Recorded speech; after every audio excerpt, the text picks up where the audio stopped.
Welcome to તૃપ્તિસ kitchen. કેમ છો બધા? મજામાં? તો આજે આપણે બનાવવાના છીએ સાબુદાણાની ખીચડી. અને સાબુદાણાની ખીચડી ઘણી અલગ અલગ રીતે બનતી હોય છે. તમે ચોક્કસથી એકવાર આ રીતે પણ ટ્રાય કરજો, તમને ખૂબ જ ભાવશે અને એકદમ ઝડપથી બની જાય છે આ ખીચડી.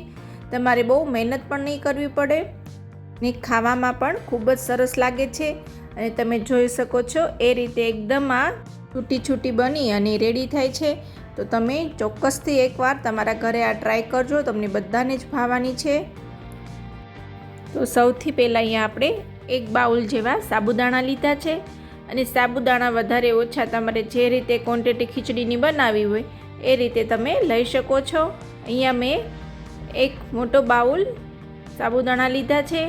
તો સાબુદાણાને આપણે આવી રીતે એકદમ સરસ રીતે ધોઈ લેશું, જેથી કરીને એમાં કોઈ પણ કચરો હોય તો એ સરસ આમાં ધોવાઈ જાય.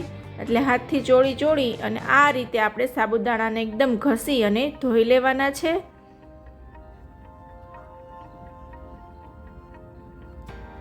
અને પછી જે એનું પાણી છે એક્સ્ટ્રા, એ બધું આપણે બીજા બાઉલમાં આ રીતે આપણે એને ગાળી લેવાનું છે.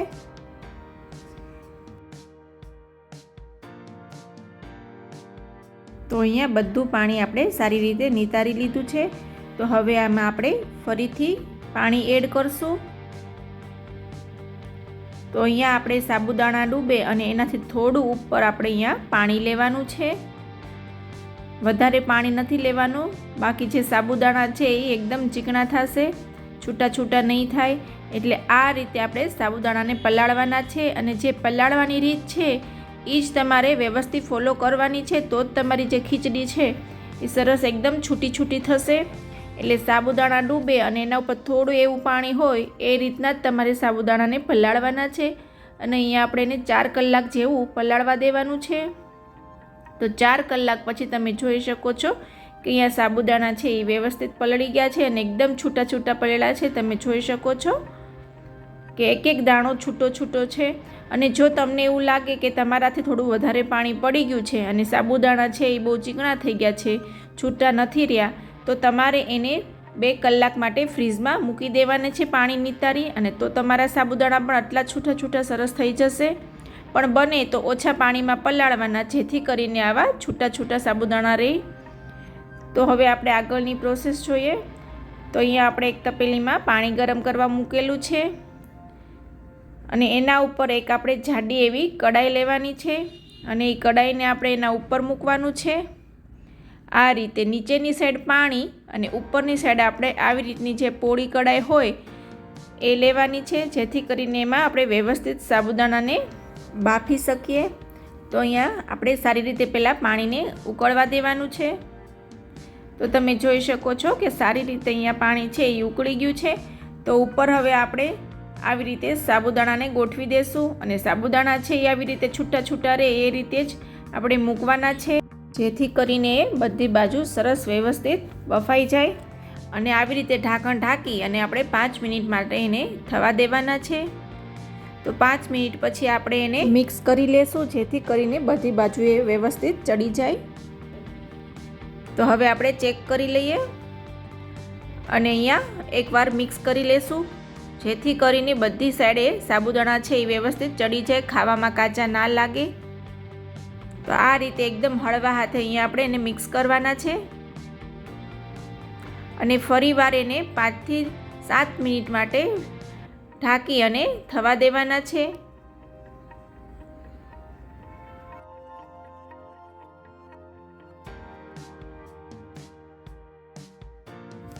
તો હવે અહીંયા 7 મિનિટ થઈ ગઈ છે. તો આપણે ચેક કરી લઈએ. તો તમે જોઈ શકો છો એ રીતે થોડો સાબુદાણાનો કલર છે એ ચેન્જ થઈ ગયો છે. તો અહીંયા આપણા પરફેક્ટ એકદમ બફાઈ અને સાબુદાણા રેડી છે. તો હવે આપણે એને ઠંડા કરવા માટે સાઈડમાં લઈ લઈએ. એકવાર આપણે એને મિક્સ કરી લેશું અને પછી થોડા એને ઠંડા થવા દેશું. તો હવે એકદમ સાબુદાણા જે છે એ ઠંડા થઈ ગયા છે. તો આપણે આગળની પ્રોસેસ જોઈએ. બાફી અને રેડી કરેલા બટેકાના પીસ લીધા છે. અને કોઈ પણ વસ્તુ તમે વધારે કે ઓછી તમે તમારા ટેસ્ટને અકોર્ડિંગ અહીંયા લઈ શકો છો. અહીંયા મેં 1 બાઉલ બાફેલા બટેટાના પીસ લીધા છે. ત્યારબાદ અહીંયા મોટું એક ટમેટું છે એના પીસ કરી અને લીધા છે, અને ત્યારબાદ શેકેલું આખું જીરું છે એને મેં આવી રીતે અધકચરું ક્રશ કરી લીધું છે. પહેલાં આપણે જીરુંને શેકી લેવાનું છે, ત્યારબાદ આવી રીતે થોડું આખા ભાંગું રહે એ રીતે એને ક્રશ કરી લેવાનું છે. તો એ મેં અહીંયા મોટી 1 ચમચી જેવું લીધું છે. અને આ ખીચડીમાં બહુ જ સરસ લાગે છે શેકેલું જીરું, એટલે એ તમે ચોક્કસ લેજો. ત્યારબાદ તીખા છે એટલે કે મરી પાવડર છે એ પણ અહીંયા અડધી ચમચી જેવી લીધી છે.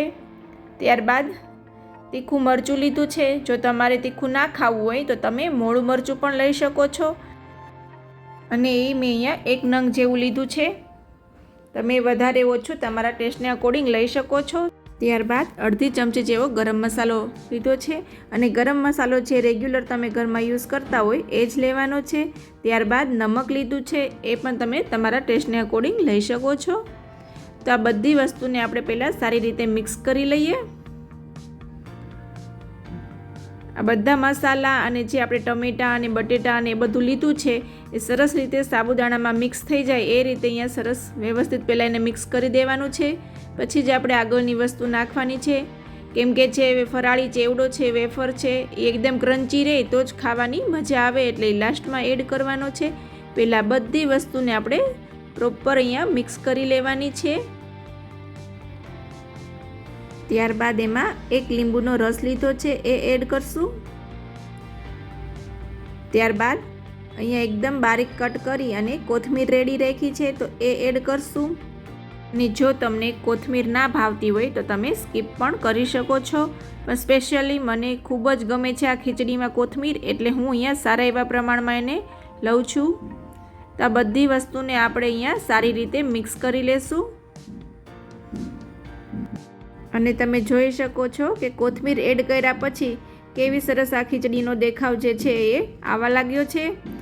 તો હવે એમાં આપણે અહીંયા મસાલા વેફર લેવાની છે. તમે કોઈ પણ બ્રાન્ડની મસાલા વેફર હોય એ તમે લઈ શકો છો, અને મેં એને આવી રીતે નાના નાના ટુકડોમાં કટ કરી લીધી છે. તો આપણે એ પણ એક મોટું બાઉલ છે એ નાખશું. ત્યારબાદ ફરાળી ચેવડો એ પણ તમે કોઈ પણ બ્રાન્ડનો લઈ શકો છો, તો એ પણ અહીંયા એક બાઉલ જેવો લેવાનો છે. અને વેફર અને ચેવડો તમે વધારે ઓછો તમારા ટેસ્ટને અકોર્ડિંગ તમે લઈ શકો છો. અને હવે આપણે આ બધી વસ્તુને સારી રીતે મિક્સ કરી લેશું. અને ચેવડો અને વેફર છે એ તમારે જ્યારે આ ખીચડી ખાવી હોય ત્યારે લાસ્ટમાં જ એડ કરવાનો છે, તો જ આ ખીચડી ખાવામાં મજા આવશે. બાકી સોફ્ટ થઈ જશે તો તમને એટલે આ ખીચડી ખાવાની મજા નહીં આવે. એટલે જેવી તમે વેફર અને ચેવડો મિક્સ કરો એવી જ તમારે એને સર્વ કરી લેવાની છે. અને આ રેસીપીને તમે સાબુદાણા ચાટ પણ કહી શકો છો, કેમ કે આ ચાટ જેવી ટેસ્ટમાં લાગે છે, એટલે તમે એને ચાટનું નામ પણ આપી શકો છો. પણ મેં અહીંયા એને ખીચડીનું નામ આપ્યું છે. તો તમને જે વધારે ગમે એ તમે અહીંયા રેસીપીનું નામ સિલેક્ટ કરી શકો છો. અને તમને મારી આ રેસીપી કેવી લાગી એ ચોક્કસથી મને જણાવજો. અને તમે જે વિડીયો જોવો છો એનાથી મને ઘણી એવી પ્રેરણા મળે છે, જેથી હું તમારા માટે આવ્યા નવા વિડીયો બનાવી શકું છું. એટલે thank you so much my all viewer and subscriber કે તમે લોકો મારી રેસીપી જોવો છો અને મારી ચેનલ ગ્રોથ થઈ રહી છે. તો થેન્ક યુ સો મચ. તો અહીંયા આપણે એને સર્વિંગ પ્લેટમાં સર્વ કરી લીધી છે. તમે જોઈ શકો છો એ રીતે એકદમ છૂટી છૂટી બની અને રેડી થઈ છે, અને ખાવામાં પણ એકદમ ટેસ્ટી એવી લાગે છે. તો ચોક્કસથી તમે તમારા ઘરે ટ્રાય કરજો અને મને કોમેન્ટ કરીને કહેજો કે તમને આ રેસીપી કેવી લાગી. મળીએ નેક્સ્ટ વિડીયોમાં, ત્યાં સુધી આવજો બધા.